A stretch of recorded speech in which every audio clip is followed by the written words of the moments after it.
ससुराल और मायके की दर्द की कहानी। ससुराल में वह पहली सुबह मुझे आज भी याद है। कितनी घबरा कर मैं उठी थी, यह सोचती हुई कहीं देर न हो जाए।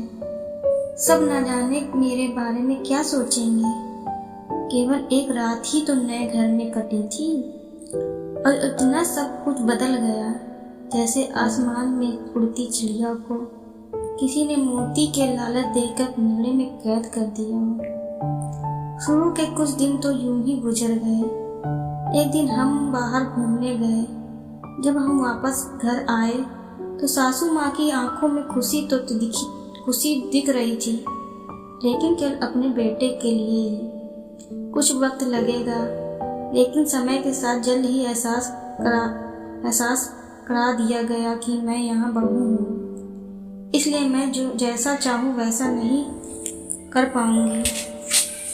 कुछ कायदा और मर्यादा है जिसका मुझे पालन करना होगा, जैसे कि धीरे धीरे बात करना, धीरे से हंसना, सबके खाने के बाद खाना खाना। यह सब आदतें मुझ में अपने आप आ गई। माँ से भी बात कम होने लगी, जिसकी वजह से मुझे पीहर की याद आने लगी। ससुराल में पूछने पर कहा गया कि अभी नहीं, कुछ दिन के बाद जाना। जिस पति ने शादी के समय कहा था कि आपकी बेटी पास में ही तो है, कभी भी आ जाया करेगी, उसके भी सुर बदल गए। अब मुझे धीरे धीरे यह समझ में आ गया था कि शादी कोई बच्चों का खेल नहीं है। इसमें केवल घर नहीं बदलता, पूरी जिंदगी बदल जाती है। अब मैं कभी भी उठकर अपने पीहर नहीं जा सकती। यहाँ तक कि पीहर वालों को भी मुझसे मिलने के लिए पूछ कर आना पड़ता है। पीहर में जोर जोर का हंसना, कभी भी कहीं भी चला जाना, रसोई में कुछ भी उठाकर खा लेना, अपनी मर्जी का करना, यह सब यादें बनकर रह गईं। अब मुझे समझ में आने लगा था कि क्यों विदाई के वक्त सभी लोग मुझसे गले लगकर रो रहे थे। असल में मुझसे दूर होने का एहसास उन्हें हो रहा था। लेकिन एक और बात थी जो उन्हें अंदर ही अंदर परेशान कर रही थी कि अब जिस सच्चाई से मुझे इतने दिन दूर रखा गया, वह सच्चाई मेरे सामने आने वाली थी।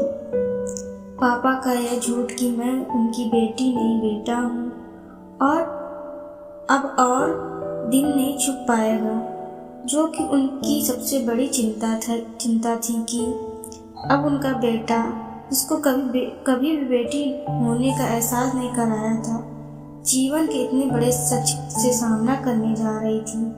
वहीं माँ को चिंता सता रही थी कि उनकी बेटी अभी तक कोई एक काम भी नहीं किया करती थी, अब पूरे परिवार की जिम्मेदारी कैसे उठाएगी। लोग मेरे इस विदाई और पराये होने का दर्द जान रहे थे, सिवाय मेरे, इसलिए वह सभी लोग रो रहे थे। आज मुझे समझ आ गया कि उनका रोना गलत नहीं था। यह हमारे समाज का नियम ही है कि एक बार बेटी डोली में विदा हो गई तो वह उस घर के लिए केवल मेहमान बनकर ही रह जाती है। फिर कोई चाहे कितना क्यों ना कह ले कि यह घर आज भी उसी का है।